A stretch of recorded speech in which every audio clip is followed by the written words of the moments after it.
Ba'zan eng yomon narsa kasallik emas, eng yomoni ko'r-ko'rona qadam bosishdir. Ammo bachadon bo'yni saratonida bu yo'l tanlangan. Millionlab ayollar allaqachon bosib o'tgan yo'l bor. Birinchi qadam odam papilloma virusi testi. Bu oldinda xavf bor yo'qligini ko'rsatadi. Ikkinchi qadam PAP testi.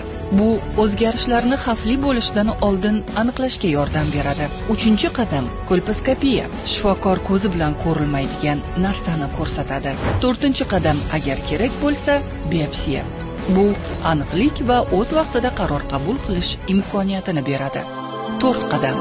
Qiyin yo'l emas, ammo bu eng muhim narsaga, sog'liqqa, kelajakka, hayotga olib borishi mumkin. 25-65 yosh oralig'ida har 3 yilda suyuqlik sitologiyasi, 30, 40 va 50 yoshda uyushgan skriningning bir qismi sifatida odam papilloma virusi testi, anomal sitologiyada odam papilloma virusiga PCR testi, bachadon bo'yni saratonining oldini olish mumkin.